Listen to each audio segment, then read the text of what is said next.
We're back on the Exit 52 podcast, presented as always by Jimmy's Famous Seafood. My name is Jake Louque. I'm joined by Spenny. It's October 17th, 8:50 p.m. on a Thursday night here. Got Bo Nix and my guy, the Rattlesnake Shake, just duking it out down in the Big Easy right now on Thursday Night Football. But for everyone hanging with us, we thank you. I thank Spenny for joining me after what's just been a rough week right now. And he's kind of, if anyone's seen the movie Uncut Gems, I was telling him before we got going here, he's got kind of the weekend vibe going on, the sort of the neon hoodie with the neon lights in the background. There's a lot going on. How you doing tonight, pal? A little tired, but nobody wants to hear that. We want to have fun and talk about football and sports and Mina Kimes, I guess, and all of those kinds of things here. So I'm going to suck it up and talk some football because that's fun and that's what we like to do. Yeah, what a tough life for you that you have to, hop on here with me for a little while and talk some ball. I hate that for you. And I hate that you got to do that with Mina today on Twitter, just chopping it up. Maybe you should unfollow her. I mean, who knows, really? Such a mean thing to say to me. Such a mean thing. Such a mean Mina. That's what they're calling her. Mean Mina. You had a little sourpuss attitude there. Maybe that's what it is. She was detecting your sourpuss. Yeah, whatever, Mina. Mean Mina. That's what they're calling. I said, wow, Mean Mina. You're one of the meanest. Look, I've never seen someone so mean. That facial expression the other day. Yeah. So we're off to just one of the hotter starts that we've had here lately. But yeah, we are here to preview a football game. It is Monday Night Football. I think waiting all day for Monday night is how they put it. And in fact, if we want to get technical here, with Monday night, you are waiting all day for Monday night because no one waits all day for Sunday night. They watch football all day. But on Monday, you got to go to work. You got to chat with Greg at the water cooler about it, Sunday slate and the Sunday night game and how's your fantasy team doing and Game of Thrones. But no, on Monday, you truly are waiting all day for Monday night. I think Sunday Night Football really got the better of them there. And they should be ashamed of themselves. But it's a Buck and Aikman. I don't know if this is going to be a Peyton and Eli game. They've been kind of going pretty heavy on that the last couple of weeks. They usually kind of take breaks sometimes. So that's another thing that we can look into here. But I believe it should be the reason they don't is if there's like a double Monday night game or some other weird, like if it's a non-typical Monday night situation, they don't do them. I believe they're doing this one, but I don't like. Actually, I did watch the last time I remember the Manning cast was when the Ravens played the Saints in New Orleans. Yeah. I feel like that was the last Monday night game that I missed. Yeah, they missed Justin Houston's interception, like that cinched the game basically coming out of commercial. I was watching that on usually when it's like a Ravens are involved, I try not to like do the alternate broadcast because I like to be dialed in. But for whatever reason, I was watching Manning cast that game, and yeah, Justin Houston with a pick to win that one. Basically, and they kind of missed it coming out of the break. Peyton and Eli did the shucks, the production team. What are they doing? Asleep at the wheel back there. Kind of asleep at the switch, and they missed that one. But I enjoy it. Maybe I'll take some of that in on Monday night after I've waited all day. I love Monday Night Football. I love Thursday Night Football. I love primetime football, especially because of like Red Zone. I feel like I do enjoy sitting down and watching one game with two teams, and I think that we get so inundated because of fantasy football and things like that. So super fun, an away Monday Night Football game. I'm fired up in that aspect. I don't know the last time I didn't watch a primetime game. It might have been like 2 or 3 years ago. I've really been dialed in on primetime, so I'm excited for that. Excited to see the boys, Joe and Troy there. Shout out to that viral video of a woman that was trying to harass a mailman, and she asked for his name and his ID, and he said his name was Troy Aikman, and she was like acting like he was a cop. I don't know. You'll maybe see it in the next week. It's a pretty big viral video right now. But Troy Aikman, fun stuff. This baseball game is on crack. The Guardians right now coming back from the dead after blowing it, after Clace blows that little situation there. I think in the 8th inning it was, and then the Guardians come back. Noel hits a 2-run home run there. So there's a lot going on. Bo Nix just slop fest, whatever the hell's going on in this game. I don't know. I've had my back turned to it for a little bit, but yeah, the Bucs we can get into. A familiar foe in Baker Mayfield. I don't know. The Ravens and the Bucs have only played 7 times, which feels weird to me. I feel like they've played 12 times. I feel like I think there's the association with Super Bowl 35. I feel like there's always kind of going to be that like Raymond James Stadium that's always going to hold a special place in Ravens fans' heart, and a lot of memorable matchups too. I mean, 2006 that was their first win down there in Tampa Bay. 2014 you got Joe Flacco throwing for 5 touchdowns and a quarter and a quarter basically a quarter and a quarter of a quarter. Shout out to Jim Irsay, quartile of the quartile. First 5 possessions, 5 tutties. Yeah. So you've had that one. You had, I mean, again, it was just 3 years ago, right? Because they've got the random NFC matchup now. This is the Ravens' random NFC matchup this year because they're playing the NFC East. This is kind of their random NFC team. They played them in that 2021 game where I might have tweeted something about Greg Roman maybe needing to be fired after that first half. And then, of course, he comes out there and just, plants a boot heel right into my face. And they go and win that one. I had the last laugh there, of course, not to belabor that point. But yeah, no, it does feel like you're right. 7 does not feel right. It feels like a lot more.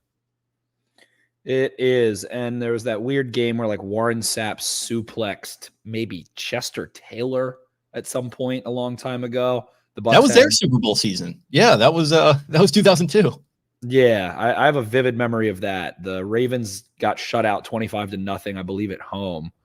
Let me look up. I think the Bucs won the first. I think I saw this from the NFL preview where they just do the NFL YouTube channel logo. I believe the Ravens lost the first 2 and have won the last 5 against the Tampa Bay Buccaneers, if I'm not mistaken. Yep, that's correct. So the Ravens have not lost to the Bucs since 2002. Yep. So the Bucs have not beaten the Ravens in 22 years, which is pretty wild to say. And again, I don't know what it is, but I feel like they have played more than that. It is very strange. I don't know. They're also play every 4 years. I feel like this is kind of when you look at the preseason, like you have certain teams that you just play a lot for whatever reason. Sometimes that's regional. In fact, often it is. But I feel like the Buccaneers are kind of one of those teams they play in the preseason a lot. So that might be another association that you're making. Yes, that makes sense too, for sure. That weird rainy game with Jameis and Lamar's rookie year, all those strange things. And we love Baker. This has been a long Baker Mayfield positive podcast. I did have him as my number 1 quarterback in that draft class. Lamar, number 2, Sam Darnold right around there, Josh Allen, and then I'm maybe the world's biggest Josh Rosen prospect hater of all time. So I've always been in on Baker. He's still as douchey as Johnny Manziel, but he's not a piece of shit like Johnny Manziel. Yeah, but he's not a piece of shit, and I like that. Yeah, Johnny, there's if you dig a little deeper into Johnny, there's some mental things going on there that I think were always going to be a hang up for him. He had the alcohol stuff. Baker's just kind of a guy that didn't really have to deal with any of that, and he's just sort of, but to his credit, like we've talked about, he's gone through plenty of adversity in his career, with injuries and then what he had to deal with in Cleveland there, which it really warms my heart. What a heartwarming story that cynical, disgusting move that franchise made to try and catapult themselves into relevancy, to try and buy their way towards a championship by going and getting this, quarterback into Deshaun Watson, who was great with Houston for a while, but they just made one of the more cynical, disgusting moves of all time, and it is absolutely blowing up in their face, and I'm laughing every second of it, and I'm very happy to see Baker Mayfield thriving. Happy to see him in good spirits too. I don't know if you caught any of that press conference clip there where he was kind of, doing some friendly joshing with Mark Andrews, saying that, Mark's in a serious relationship. He doesn't talk to me during the season, and kind of, doing the righteous indignation act. I really enjoyed it. I didn't see any of that. I look forward to tuning into that. But yeah, Lamar and Baker connected in many ways. I believe Lamar was asked about that, said they've had a relationship since the Heisman ceremony and things like that. The comment here, Baker's mellowed out a lot. Definitely, he's older. Yeah. He's a dad now. He's got the whole dad vibes. But he looks faster than he ever has. He has been scrambling his tail off. The Bucs run the football really well. I love Bucky Irving very much, someone that I stashed away in fantasy leagues, things like that. Took him in Dynasty relatively high to his ADP, things of that nature. They've been running the shit out of the football. And I guess one thing to get into is that I believe they will run the ball more effectively than any team the Ravens have played thus far has against them. I think that we heard the Jets-Bills game. What was that, Monday night? Was that Monday or Sunday? Monday. Jets-Bills was Sunday night. Sunday night. We heard that Albrecht, taking over for Saleh, said that the big thing he wanted to get his run game going was stop worrying, offensive linemen, stop worrying about your technique so much. Just get out there and fucking block somebody, basically. Like, just go. Don't be in your head about technique. Did that game end up with 57 penalties? Maybe some of those holding on the Jets. Yes. But I see the Bucs offense do that. They just go out and fucking block. Their offensive line just goes out. Chris Godwin's a blocker. Mike Evans is a blocker. I feel like Otten is okay. But their guys go out and just get in the damn way and push on you and create some lanes. And they want to run the football, and they do run the football. I think they'll be able to get a little bit more. We saw maybe like Chase Brown at a couple runs when they played the Bengals. Ravens are allowing 2.9 yards per carry to running backs right now, by far the best in the NFL, 3.0 overall, including quarterbacks. They just bottled up Jaden Daniels. But I do think the Bucs will get a little bit going. I don't think the Bucs are going to have 40-yard gains and, run over the Ravens, but I think the Bucs could run for 80, 90, 100 yards in this game. They do a good job of misdirection. They run the ball in kind of an old school way, but they do it out of the gun. They'll run the ball out of the gun. They'll run some like little fake pitch ordeals and a little misdirection. It's like old school trickery that is well executed. So I should just say old school misdirection more so. So I think the Bucs can get the run game going a little bit. And I think if they don't, I think the Ravens pass rush is going to eat Baker alive. I think this is a game we've seen the Ravens, I think, have 18 or 19 sacks through 6 games. They've been consistently hitting that like 3-sack mark, consistently getting pressure. Nnamdi Madubuike stepped up a lot the last couple of weeks. Travis Jones has had his moments. I think Madubuike, I was reading the insights from NFL Pro. After generating 3 pressures through the first 2 weeks, Nnamdi Madubuike has generated 17 over the last 4, which is second among all defensive tackles. His get-off improved from 1.12 seconds, which is not that quick, in the first 2 weeks of the season to 0.97. So a pretty big jump there. That's like a little bit of a step. And the Bucs have struggled really, really badly with interior pressure. Cody Maw, the guard center ordeal, the toothless wonder that a lot of Ravens fans wanted and has been a nice player. He's only allowed pressure on 1.7%. The only interior offensive lineman in football to allow 0 pressures over the last 2 weeks with 50 pass blocking snaps there. So I do think that the Bucs have struggled outside of Maw and Wirfs. And I think that Baker thinks he's really fucking fast right now. And the Ravens just saw Burrow. They just saw Daniels. They've seen Josh Allen already. I don't think this is a good spot for Baker pressure-wise. He has been throwing the ball underneath and getting the ball out, but I foresee the Ravens being able to bait him and get a lot of pressure and hit him a lot. Yeah, I think what I'm really hoping for is we get another one of those Baker Euro steps that he did against the Vikings, where he just kind of threw a move on a guy, ran 5 yards, and then was pushed out of bounds. One of the more entertaining random clips there. But yeah, their offensive line, I mean, it's Wirfs, obviously a good player. You mentioned Cody Maw there at right guard, and then some familiar faces here. Actually, Louque was actually a relatively highly regarded prospect there at right tackle. And then you got Mr. Ben Bredesen listed there at left guard. Obviously, Ravens fans know all about that, and Graham Barton there at center. So yeah, it's familiar names, but to your point, it does kind of feel like a little bit more name recognition than solid play. The PFF grades are not super stellar, especially outside of Wirfs. So we'll see what they're able to do, but I don't know. Liam Cohen coming out of that Rams system, it feels like a good run-pass mix there, at least from what we've seen from McVay. I can't say that I'm super dialed into what Cohen has been doing, but you got Otten there, good blocking tight end. He can catch the ball pretty well as well. And then obviously it's Mike Evans. Man, who's he going to match up with? He's obviously a mismatch for just about anyone from a size perspective. I think obviously, on track to being a Hall of Famer, if not one already. You mentioned Godwin, who's just been there, it feels like forever at this point, and has just been, I don't know if you can even say underrated because he's so good, but, you get Evans. People used to say he was underrated. It right. Reminds me of Kelly Gregg years ago. If everyone says he's underrated, he's not underrated. Right. Yeah. It kind of, at a certain point, he's just rated, and he's really, really fucking good. So you got to give him that credit. And then Sterling Shepard actually getting in the mix here too, Baker's old teammate there at Oklahoma. So yeah, man, I mean, Rachaad White, like it's still a talent-rich offense, in my opinion, and Baker's not like on a contract that's going to kill them or anything. So they're kind of in a really sweet spot here as far as talent. I think so on the offensive side of the football and those backs, Tucker Irving. I do like Rachaad White in the pass game. He's great in pass pro. I know he's not the most efficient runner, but he'll go shovel some shit for you in many ways. Yeah, there is no dearth of talent on that Bucs offense. Baker has been, what feels like Liam Cohen has tried to get Baker to buy into just being Brett Favre, and Baker's probably like if I had to guess, Baker's highest rated Madden attribute is probably arm strength, like velocity. He has a fucking hose, and they're letting him use it. Godwin, unbelievable hands. Mike Evans, a great hands catcher, a great skilled basketball player that, has great hand-eye coordination. They are letting him rifle the ball underneath. That is so much of what Baker's doing in this offense right now. Do they generate the explosive plays or the fades to Mike Evans? Sure, but he is just ripping the ball to Godwin, has thrown some picks because of it, has had a lot of successful plays.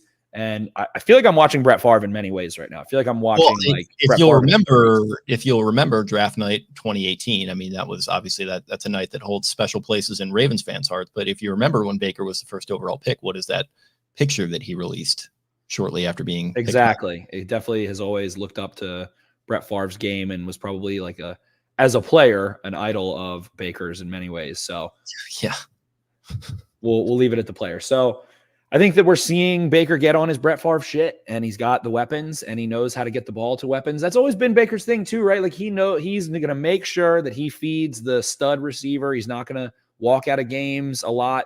And that was kind of an issue that went on in Cleveland or whatever. Jarvis Landry, who flamed out as hard as any receiver I can really ever remember, from being a 100-catch guy in Miami, then having one good year in Cleveland to just not being a functional football player anymore very quickly. But there was that whole ordeal. Baker was definitely playing with an injury to his shoulder. It was not hurt. He was playing injured. He had to have surgery on his shoulder after. Went through all that shit, like you said in the beginning. The Bucs dumped him, the Browns dumped him. The Bucs, the Panthers. He floats around the Panthers, floats around the Rams, then finally gets to the Bucs there. So good for Baker. Gets that. You're like, it's a reasonable deal. It's still a shitload of money for a human to have. So good for him and all those things. But yeah, fun offense in ways. And Baker's not afraid to let it rip right now, which I think I want to see the Ravens generate turnovers. And Ardarius Washington having hands for feet last week, a moment of just like, what are we doing here? Kyle Hamilton on that play was just like, yeah, we need picks. Catch the ball. Yeah, that's kind of my whole thing. Like, if you're going to give up these big plays through the air, that's fine to an extent. Maybe not the extent that they've been doing it, but like, let's maybe start to make the splash plays. Like, I think it might have been one of the defensive players was talking about it recently that like, if we're going to do this, okay, but we got to start getting our hands on the football. And you mentioned the Washington drop. I think a lot about Brandon Stevens and the discourse around him this week, which I feel like we've been talking about for a little while. Great player as far as sticking with guys, but it's the ball skills. It's getting the head around. You saw the Terry McLaurin touchdown on 4th down last week where more or less step for step with him, but just can't make a play on that ball. You mentioned Devontae Adams kind of victimizing him a little bit, even though he was staying kind of, with him the whole way. He's a guy that I'm looking at to pop a ball up maybe into the waiting hands of a safety. You look at some of these other guys that have been known to make plays through the air. I mean, a Roquan Smith, for example, like if you get a crossing route coming your way, maybe try and bait one out. Kyle Hamilton, we haven't seen him get a pick yet this year, so that would be nice. A splash play on defense would be a really good tone setter against, like I said, a talent-rich offense, if nothing else. 3 interceptions for Baker last week. On Brandon Stevens, who you mentioned, we had an insight from Next Gen Stats also, which I found very intriguing. I think Brandon Stevens is playing outstanding football. I think everyone's making way too big of a deal of what's going on. Brandon Stevens is allowed less than a yard of separation using Next Gen Stats tracking, using chips in their pads. Less than a yard of separation on 50% of targets as the nearest defender this season, tied for the highest rate this season among corners. He is averaging 1 point yards of separation when targeted overall, the 4th lowest amount among cornerbacks, pardon me. So he is there. He's in Terry McLaurin's face with his arm through the breadbasket when Terry McLaurin ran a crazy 2-step slant break fade, and Brandon Stevens still gets to it, still has his arm in between Terry McLaurin's arms, and Terry makes a tough catch. He's forcing guys to make tough catches. No one's going to talk about in the first quarter when he basically boxed Terry McLaurin to the sideline and made Jaden Daniels somewhat throw a football away on a 9 route. They've been putting him on an island. I think he's playing outstanding football. He, I think, covered McLaurin on, I think it was like 28 pass plays, allowed 3 receptions for 28 yards and that 1 touchdown. So I think Stevens has been awesome. I think the Ravens are playing a little bit more man than they did last year. They're not visioning to the football quite as much. That is my eyes telling me that. I would have to go reference some numbers. But because of that, Stevens is playing the catch point. He's not, in palms or something reading to the quarterback's eyes as much and trying to play through the catch point, play through the football, be physical. Feels like he's trying to limit home runs, make teams hit singles. And with the way the Ravens offense is playing, that's okay. Don't let up a 70-yard touchdown. Let up a 30-yard catch, see if you can get a stop in the red zone. It's all right. Not that he's even let up a ton of those necessarily this year. The toe tap to Devontae Adams. Like, guys have been making crazy catches on him. So can he play better? Can he get his head around? Can he make some picks? Sure. But I think Brandon Stevens is playing great. Yeah, it's not just him too. I mean, one thing that really hasn't been talked about much is that Washington game is over if Nate Wiggins looks back at the ball a little bit on that 4th down and 10 throw where, Daniels just kind of hawks it up. It was I think it might have been Noah Brown, actually. I'm not sure which receiver. I think it was Noah Brown. Yeah, he gets called on the PI there. And, it might have been a little ticky-tack, but you definitely could throw it on that. So just a little bit more awareness. You saw Kyle Hamilton. There was a nice clip of him kind of coaching Wiggins up. He's another guy to, I think, keep an eye on this one where you've got 2 just big veteran receivers that he's probably going to have to be matched up on with at least some of the time. I'm trying to get if I'm the Bucs, I'm trying to get Mike Evans on him early and often. Wiggins has looked bountifully athletic. I think he's not the game. He is playing faster than the game. He is backpedaling more than he needs to. He's not sitting at the sticks. He's not being patient enough. He is jumpy to process. And I think that's leading itself to his technique, to where his hips are, to where his eyes are, and his ability to make plays on the football or be susceptible to another move. His recovery speed is a 10 out of 10. So he can be a little bit more patient. He is such a phenomenal athlete. He is aggressive. He does have good technique. So I think he can play more patiently, and that would lend itself. But Mike Evans right now is on a tear and has been for the last few years, really, after he had some injury issues. So I'm trying to see if I can get that gigantic veteran on a Wiggins plays bigger than he is. The weight is not an issue, but when Mike Evans is 230, 6'5", I think it could be something that gives Wiggins a little bit of trouble. So I always remember Jamal Adams, who was cut today, and he was a very good football player at one point, but he always used to say, I remember I tried to be physical with Gronk once, and he caught a touchdown, and it was like I was a toddler, or he said something like I was a toddler, and he had a toy that I wanted, and I couldn't get it, and I never let him touch me on a route again. So play off, play to the catch point against Mike Evans. Stevens, however, I think is very physical and can match physicality with a Mike Evans. He is deceptively strong as shit. I know you watch anything and everything football. Are you dialed in on this Aaron Hernandez American Crime Story? I have watched a little. I've seen clips. I intend to watch a little bit more. I love the Bill Belichick that I've seen. I love the Robert Kraft I've seen. People were also making fun of the route that Aaron Hernandez ran on the practice field or something. Of TV, specifically not movie routes, that was maybe the top 50. I'll put that in the top 15 of a TV show specifically. The football scenes aren't that bad from what I haven't watched it. I've just kind of seen it through the clips. Yeah, the football scenes are not that bad. I don't think I've seen much worse. Maybe even in a Friday Night Lights episode. They're doing a decent job with that, I think. But the Gronk actor is just so funny, and he's obviously dialing it up and doing it over the top. But he's got the mannerisms down. It's impressive.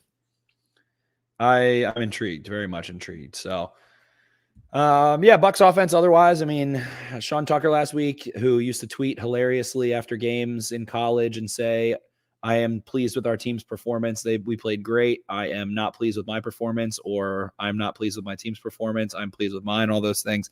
He's hilarious. Max Homa vibes. Very much, Sean Tucker, who people were like, this was floating around, but it was funny at the time. He missed the combine due to injury, and then he had a laser set up and said he ran a 4.33 and jumped a 40.5-inch vertical, and everyone was like, "Yeah, of course you're going to say you did." But he's a little bit leveled down, Charmeleon to Charizard of Nick Chubb, that kind of frame to me, and that kind of athlete. So I am a big fan of his. Again, very big fan of these backs, and I'm excited. I am excited for this game and this matchup. I think the Bucs offense is cool. I think the Bucs are a cool team. I always have. I don't know. This is stupid fan stuff, but I've just always thought they're cool. I think their stadium's cool. I think it's cool when the Ravens play there. There's a lot of Ravens fans down there typically, and I'm excited. And I would not mind seeing this be a high-flying game for an entertainment value standpoint on Monday night.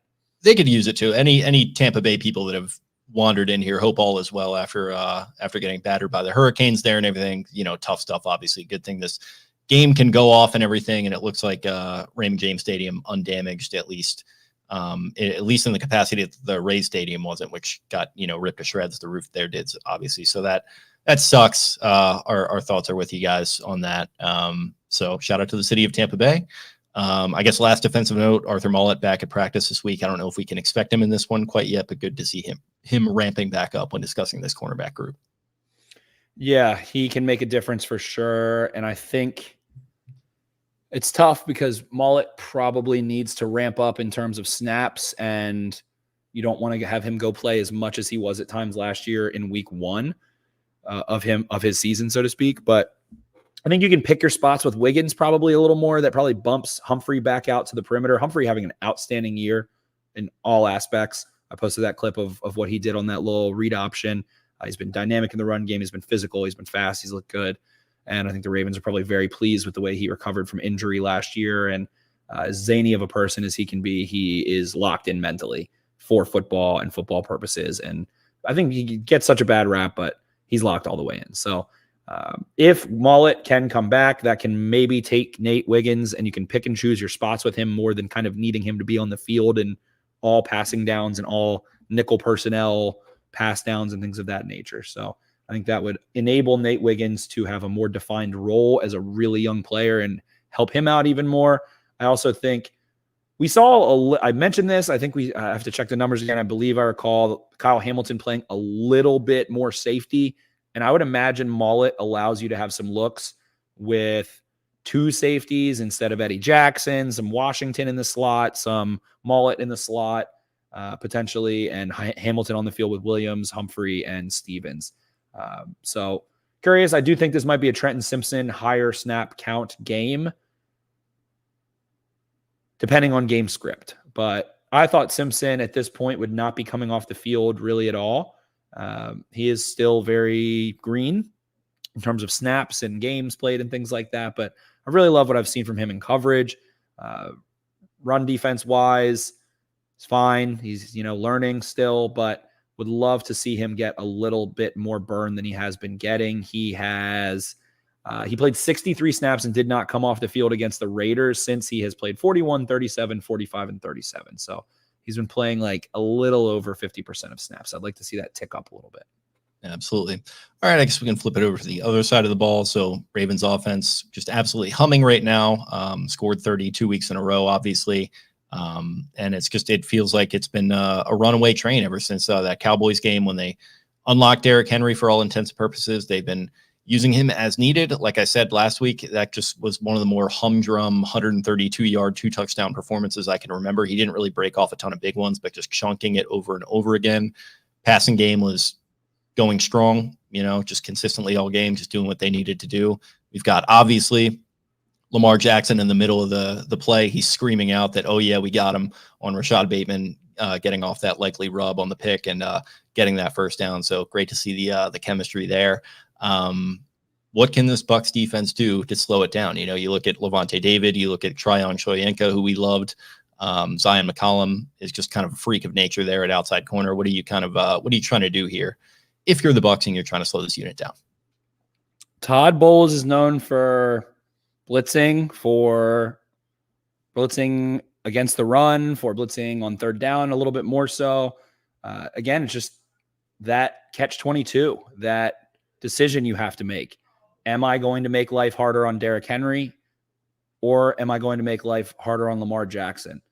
And I'm always going to choose Lamar Jackson. I would rather, against the Ravens, die by Derrick Henry running against me. They do have Vita Vea, who's been disappointing in the run game, considering where he was a few years ago. He's still a very high-level pass rusher for a nose guard, or as a nose guard, I should say, or tackle, whatever you want to call it. But, man, Levante David's still a good player. Kind of like Vita Vea, he is a better coverage linebacker than he is at fitting the run. We saw this defense a couple years ago, and Lamar Jackson was running around the misdirection, that big touchdown to Likely. all those kinds of things are an issue. And the Ravens have only gotten more, I guess, to be short, the Bucs have a physicality issue against a team like the Ravens. They have younger, more athletic, wiry kind of Diaby. I mean, you mentioned Shoyinka, and those guys are a little more fluid and not these meat. Like, they don't have like a Calais Campbell kind of guy, or, you know, Travis Jones, or some of those guys we're familiar with as Ravens fans. So I think you have to try to scheme it out if you want to stop it. And I don't know. Their secondary has been getting gashed. They're terrible against play action. Zion McCollum's been playing really well. Jamel Dean might miss this game. He had to leave the game with a hamstring injury. He missed practice today. Hamstrings are not something you want to fuck with like that. It'll ruin your whole season and really can derail your career. So I'm going to take my lumps and try and, you know, play single high a little bit, play zone coverage. And I think Derrick Henry is going to run all over the Bucs. It's Monday Night Football. The Ravens come to play on prime time. They're used to it. It's fun down there. It just, I don't know, even just like aesthetically, I can imagine in my mind's eye, Derrick Henry ripping against this Bucs team. They just don't have run defenders. Antoine Winfield is probably their best run defender, and he's a good player. I would say he's very similar to Budda Baker. He's a little bigger than Budda, but it's a little Boston accent there. A little Budda Baker. Fucking Budda Baker, dude. He's a stud. You kidding me? Oh, yeah. Go down to church, eat an apple, get his khakis out of his khakis, all that good stuff. So I mean, I don't know. I don't know who's going to be a factor in the run game defensively for the Bucs. I just watched the Commanders, who have similar issues, and the Bengals, who have similar issues, try to take away the run. And Lamar Jackson was just smiling, throwing the football. They can still get you out to the edge, all that good stuff.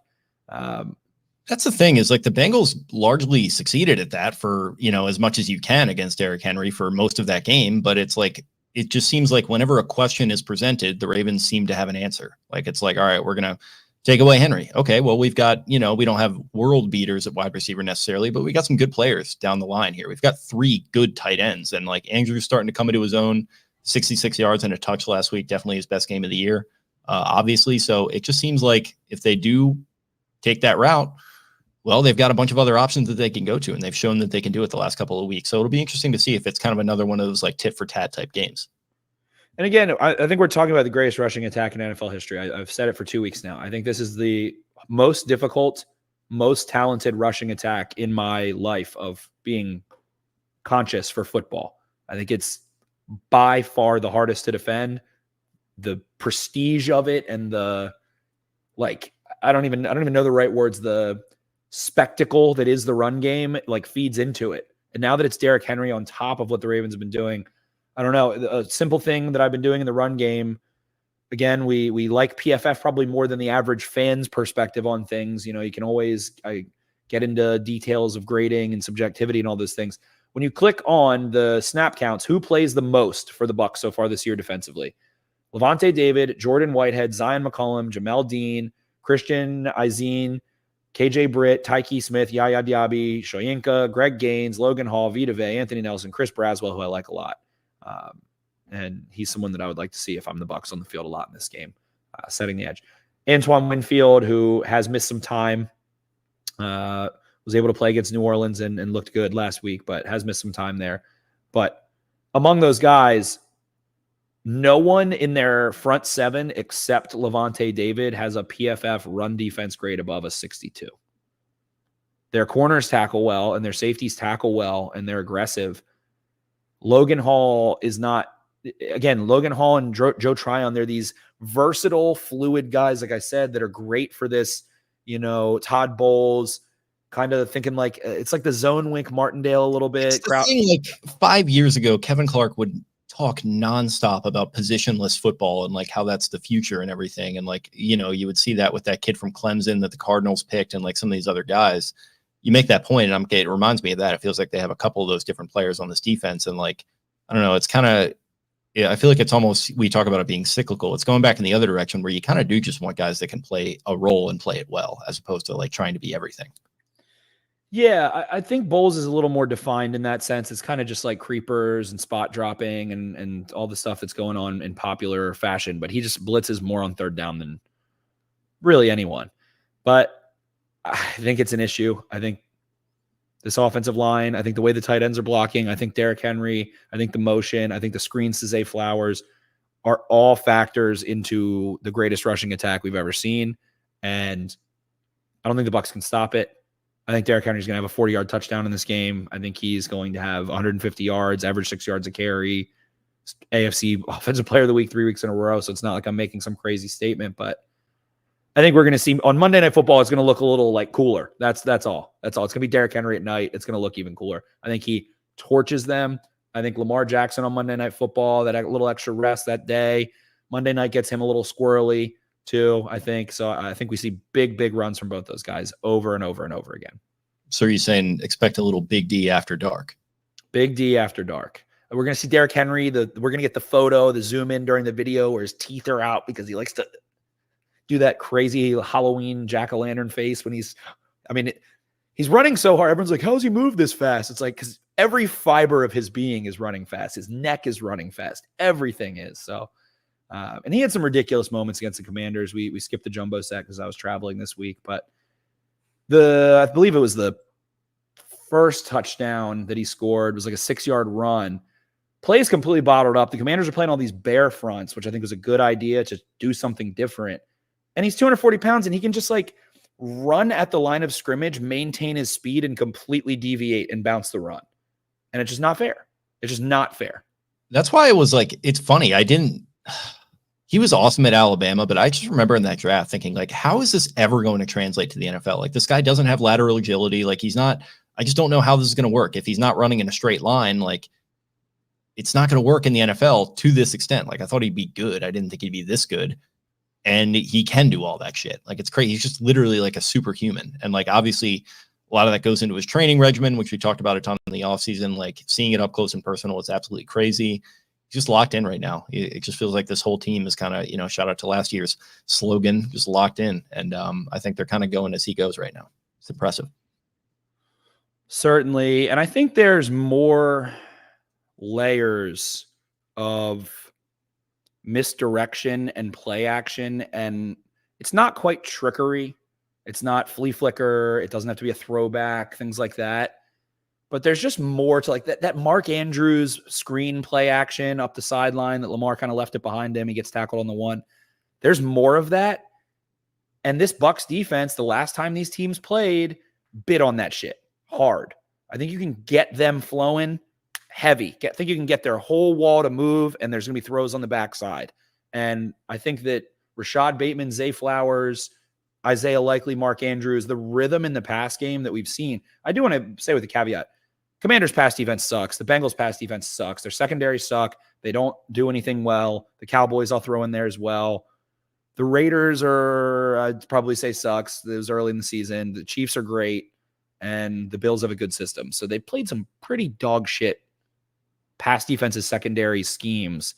And the Bengals did really make it easy on Lamar Jackson. But I think the Bucs are going to fall right into that category a little bit because of the run game a little bit more so. So Antoine Winfield needs to be disciplined. These corners need to be disciplined. They have a physicality issue. They have to come up and hit or they will die, especially if they don't do what the Bengals did and stack the line of scrimmage and make Lamar throw. But that's not going to work. We know it's not going to work. The Ravens can blow out your cover zero. They have help. The receivers are dangerous. Everything's dangerous. So I don't know. It's a tall task. Tall task. Ravens are 3.5-point favorites, over under 49.5. And I don't know. They're good in prime time too. Ravens are always good in primetime games. Another NFC team too. Lamar asked about the 22-1 record against the NFC. It's always my favorite thing too when people look at that and they're like, "Wait, who did he actually lose to here?" And of course, it was Daniel Jones and the Giants a couple years ago. Martindale's revenge game. Yeah, amazing stuff. So that record, it's funny. I think from a technical perspective, you could definitely chalk it up to these teams don't see him as often, Lamar Jackson, and it's hard to prepare for. But overall, probably just a little bit of an oddity and aberration. So we'll see if it continues here in this one. Any more thoughts before we get into our predickies? No, I didn't watch a ton of film on the Bucs. Like I said, I was traveling, so we're a little more vague probably than we usually are. But yeah, we can get into predictions. I think the Ravens are going to score at will. I don't know. I think the Ravens score like 40 points in this game. I think they're going to throttle. I think they're going to roll. I think there's an issue. I think this game could get out of hand. The Bucs are a well-coached, good team. They do have talent offensively. I don't know what they do that presents a big issue to good teams, to other well-coached teams that maybe are a little bit more talented in areas. So Chris Godwin can be an issue. We can have this whole discourse on the Ravens pass defense and all those kinds of things. I would summarize it that I don't think Zach Orr has really identified. They haven't really had that gotcha moment against the pass game where it's like, we picked up on your tendencies. We're reading your shit. We had a funky idea and it worked. The Bills kind of, but I think a little bit of CeeDee Lamb. I think they sort of knew what was going on with them trying to force it to him to that point you were making in that game. Yeah. But it wasn't like we're doing this coverage and it breaks your rules, or we're breaking our own rules and you didn't pick up on it. Like they did to the 49ers last year. The Ravens' big thing to the 49ers was simple. They were just like, we're not going to roll as much coverage as you think we are. We're going to break our own rules. We're not going to roll. We're not going to rotate. That's how Kyle Hamilton, for instance, gets that interception in the end zone early in that game, because Kyle Hamilton just sat in a cover 2 half and Purdy threw it right to him because he didn't roll. He didn't rotate down, things like that. So we've got a Bucs fan here who thinks we are not well coached. We fold against good teams. Todd Bowles is not a good head coach. I think Todd Bowles is a fine head coach. I think they are well coached, but they are not. The Bucs also have that same issue where they're not going to break their rules. They're struggling with that as well. They will beat the shit out of bad teams and they will struggle really badly against, kind of like the Steelers. They kind of remind me of the Steelers in ways. Talent is much different on the offensive side of the ball, but they're going to win their 8, 9, 10 games. They are going to win their 8, 9, 10 games. Yeah, it kind of feels like this, last vestiges or remaining vestiges of the Arians era, right? And when Arians retired, they just promoted Bowles from within to the head coaching job. And they're like, we're just going to keep running this thing. Like Jason Light is just going to keep doing that thing where I'm just going to acquire a shit ton of talent and just, build around whatever quarterback option we have. Obviously, Brady retired. Baker slid in relatively nicely there, when they sort of quietly acquired him. And this has turned out pretty well for them. So, you speak of them being like the Steelers. Well, they actually have a pretty darn good quarterback here. So that's a solid formula to have, It is. I would throw them in the category with like the Eagles right now too, where it feels like I don't know. We don't have to get into all of it, but those kind of 3 teams I'm looking at, I'm like, they're good. They're good teams. There's something missing still. It's not clicking for this team. I think it's that physicality. So I think the Ravens win, like, I'm going to say 38-20 in this game. And I think the Ravens are like laughing, dancing, yucking it up on Monday Night Football. I don't think the Bucs defense can hang. And the Ravens still keep having these stupid turnovers, these stupid Linderbaum snapping the ball into himself a week after Lamar lets the ball eat him up on a snap. Like, it's still these stupid things. And the Commanders, I will say, we didn't talk about it in the jumbo set. The Ravens ended the game with a kneel. Like, they could have just kept fucking scoring on the Commanders. It was hard for the Commanders. They had to convert 4th downs, throw into tight windows, those kinds of things. It was not that hard for the Ravens.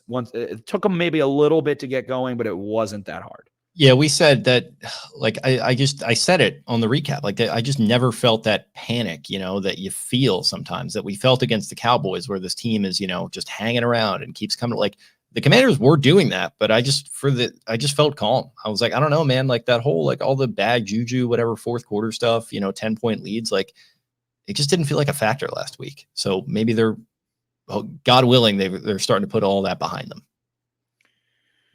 I hope so. I'm going to go with a win as well. You're very bullish, obviously.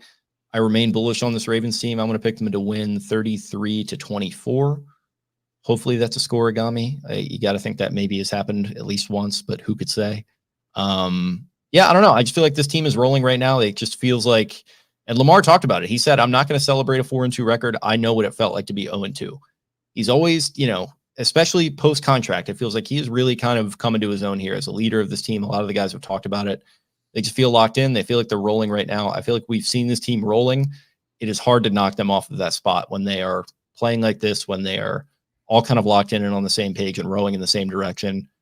So yeah, I'm going to pick them to win this week. Wouldn't be the most shocking or devastating loss if it were to happen, but yeah, another win. I think they'll score a lot of points. I think some weird shit will continue to happen as they continue to work through some stuff. And obviously, there's still some youth on this team, especially along the offensive line. They're still working through things, but overall, I expect, cover on the road by a decent margin, get out of Tampa Bay with a 5-2 record, and you're feeling pretty good about yourself. And I think you make some bright comments there about the youth and maybe some inexperience and youth and greenness in those areas, or in areas. That's what I feel like the rat poison. Everyone's talking about Saban's rat poison again, and they talk about it on College Game Day, rat poison, rat poison, rat poison. That's why there isn't any. And I think Harbaugh addressed that this week. The Ravens offense and Henry with the accolades and the talk of Lamar's third MVP, and Zay Flowers is on Good Morning Football this morning. And they beat Jaden Daniels, who was the darling of the early part of the year, the great sexy rookie. But they keep making those little mistakes. And as a coach, you're so happy that they're not there. That's how the rat poison happens when you win 55-10. And then, everybody's going out and partying during the week and taking shit too lightly. And Saban this week was like, I was harder on my teams after wins than I would ever be after losses, because no one will be harder on themselves than the players. The Ravens are still very hard on themselves. You can feel it. Lamar is still very hard on himself. Those little things we talked about, those fumbles, those little fucking blemishes. Everyone's talking shit about Roquan Smith still, and Marlon Humphrey and Brandon Stevens. They hear it. It's 2025 almost. They're on social media. They know what's being said. So there's rat poison blockers. Like they have freaking Ipecac or whatever it's called, the charcoal that you eat. Ipecac. I don't know. I've never seen that word spelled. I've only heard it said. Great Family Guy scene where they're all just chugging Ipecac and just chuking all over the living room for reasons that escape me. What a show. If there's rat poison, the Ravens have the Ipecac to puke it right up. They are locked in still despite. And Vegas loves them to death. They're the market favorite according to betting markets. They have great Super Bowl odds. They have outstanding divisional odds. They have MVP candidates, all of that stuff. And they are rat poison free. And they have rattled off. I think they're about to win 10 of 11 games or something like that. I think they're about to go on a serious run of wins. They already are right now. They started 0-2. So I think we're going to see a fucking really good football team start to emerge because they are rat poison free. Yeah. And, you talked about Lamar missing Andrews on that, wide open touchdown and just banging himself on the helmet. And it's an inconsequential play because they score right after it, but it's the little things. Like he's locked in on that. He's like, I should have had that. That should have been me. And him, when Andrews wasn't producing, he's defending him on social media. He's like, literally just shut the fuck up. Like, this is my guy. Like I've got his back. Like they've got each other's back. It's a good mixture. We talk about the youth, but it's a good mixture of veterans at this point. A lot of these guys, 2018, Baker, Lamar, Andrews. It's been a while now since that draft. These guys are legitimate. Ronnie Stanley, Michael Pierce is on that football team.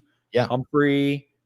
I mean, there's guys on this team like Eddie Jackson, Marcus Williams, who are getting toasted right now on social media and stuff and having their own struggles in their own rights. But I mean, they've been around. There's definitely some leadership and some vets on this team too. Yeah, absolutely. So I think we're seeing Lamar too. Like Lamar's starting to remind me of Ed Reed. We have this comment here. Lamar knows what the goal is. He needs a ring for validation. Like Ed Reed was the rat poison proof glue of the Ravens. And Ray was like the motivation, but Ed was the famous story of him saying, pick up your fucking towels. How are you going to win a Super Bowl if you don't pick up your own towel and have another grown man pick your towel up? You're making fire for all that stuff.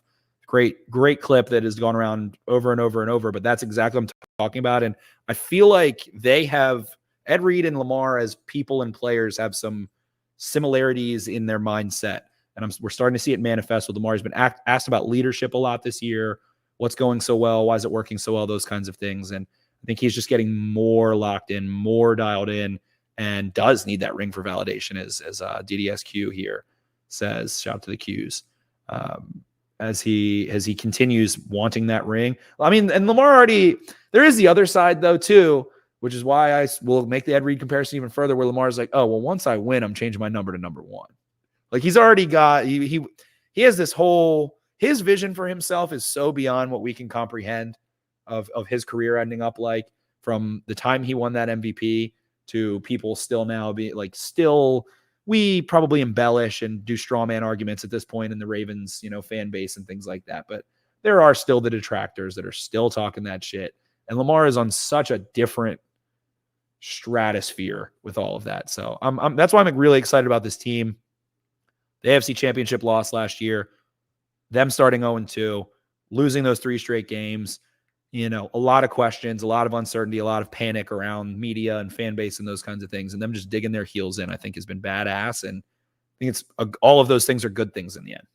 Yeah, no, the adversity of the 0-2 start. I mean, it's, we haven't mentioned his name on this episode, and I know he's still not everyone's favorite and we have our issues with him, but that's just that's a John Harbaugh thing. I think that he doesn't deviate from the message. He doesn't, play favorites. It's not a political locker room. It's just we're locked in and listen, the corniness with some people and all this other stuff. I get the complaints. I get being burned out and bored on him, as you've said, but I feel like these guys really love him and they play for him, and there are better coaches out there in the NFL right now, but this is a guy that has been there and has done that and has won a lot of football games. And I don't know, I shouldn't be that shocked that they were able to dig out of that 0-2 hole, but let me tell you, I'm very pleasantly surprised.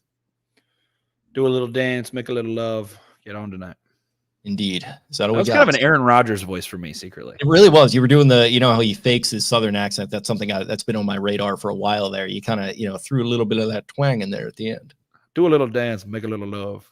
We should recreate that Davante Adams FaceTime picture that went viral, where Davante Adams is in the background. It's like somebody, like I saw somebody say, we're at the back end. Can I unravel about Davante Adams? Yes. What the fuck are you doing going to the Jets? What are you doing? What was he doing going to the Raiders? What was he doing going to the Raiders in the first place? What were we doing? I don't know. This guy makes some interesting career choices. He is loyal, so I won't knock him for that. That feels like the primary driver of it. I will say loyal to a fault. He is a Hall of Fame caliber player, and the Raiders' decision into the Jets' decision, what are we doing? What are we doing? Go get a ring, brother. Maybe he doesn't give, was he asked about that? Is he one of the guys who was like, I would rather make the Hall of Fame than win a Super Bowl and one of those? I feel like I remember a quote about that from a few years ago. He might be wired that way. And if so, God bless you. He's got all the millions of dollars in the world. But come on, man, go win a Super Bowl somewhere. Go to the fucking Texans right now or something somehow. Go to the Ravens. Go to any other, go to the 49ers or something. Go to the Bills. Shit. I mean, go to the Bills. Exactly. Go to the Bills. Go somewhere that is going to win. And that's the thing. They think they can. Aaron Rodgers thinks they can. They all think they can. And the loyalty and the comfortability are why. So whatever. I'm just some idiot sitting here in my stupid little chair with my little sign talking football. But what are you fucking doing? What are you doing? I don't know. Why are you going to the Jets? Go anywhere else. The Jets, I would rather go to the Saints, who are rumored to be in on him, with your boy Derek Carr.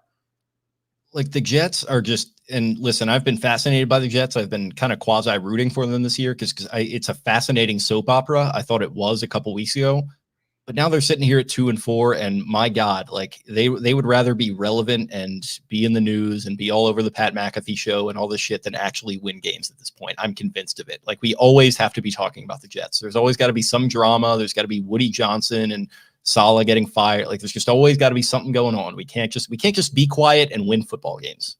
We have a hilarious little thing. All of those are great points. The Jets are a bad organization.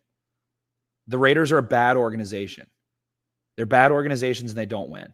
So why are you going there? Funny little thing going on in the chat here. We have like a couple of the listeners going through the said Dean Killicam here. Dean Pease really won't help. His defense has collapsed in the fourth quarter, which everyone does forget. Here's the thing, Killicam. They bend. You with me? But they don't break. They broke. They broke twice, very badly, in disastrous fashion at the end of seasons. Super Bowl 47, let me tell you something. They bent. Let me tell you, they gave up 31 points, but they did not break because the offense scored 34. So we have those from Killicam. Then we have Paul saying, yeah, I can't believe I'm hoping on Peas. Yeah. Aim and fire. Yeah. They might have broken a time or two here and there. We don't have to get into it, but look, by and large, when you bend and you don't break, I've been told that's a recipe to win football games. Me personally, I just wouldn't bend in the first place. But what do I know? They bent and broke to Antonio Brown on, was that Christmas Eve or Christmas? That was Christmas. God, Christmas that was brutal. Yeah, I couldn't watch that game because I went to my aunt's house up in Pennsylvania. Oh yeah, we'll have the game, no problem. Come on up. And guess what? Wasn't on TV. Had to totally black out social media and just go back and watch that game on tape delay, just drinking Fireball, watching Kyle Juszczyk score too early, and then Antonio Brown reaching over the goal line. And then the next year, TJ Mosley's on his back in the end zone with his legs up in the air like he's at the gynecologist. Yeah. Yeah, that's Eric Weddle grabbing his face mask, still can't keep him out. Up on the stirrups there. Yeah, no, there's some Pease scar tissue there. A little Mr. Boyd there as well. And then don't you just love Don Royal in the comments here? This is how I know we're right before an election. Who would have thought in a million years that Zach Orr would ever be compared to Kamala Harris? Maybe Zach Orr. What an election year comparison to make. Just Zach Orr's got to start doing the media rounds. He's got to go and call her daddy and Fox News and defend himself. That's true. We might see him with some pearl earrings on the sideline on Monday night there in lieu of a headset. All right, we unraveled. I feel better now. Thank you. All right, good. I'm glad. Thank you. Thank you all for hanging with us here on this Thursday night. Thank you for everyone who listened after the fact on VOD. We thank our great sponsors, Jimmy's Famous Seafood, Black Eyed Susan Spices, Fed Thrill Sunglasses, Clipper City Barber Company. We appreciate you all very much. If you liked what you heard, go ahead and subscribe to us here on YouTube. If you like your Baltimore sports content, it's coming at you multiple times a week here. Comment on all the videos, tell a friend, follow us on social media at Exit 52 Podcast on X. I am at Jake Louque. That's LOUQUE. Spenny is at Ravens 4 Dummies. That is the number 4. Brian is at Barstool Banks. Eric at EDITTI22. Taylor at Taylor Smythe 10. Thank you guys very much. And we'll see you on Monday night after we had waited all day for Monday night. Talk to you then. See ya. Arrivederci.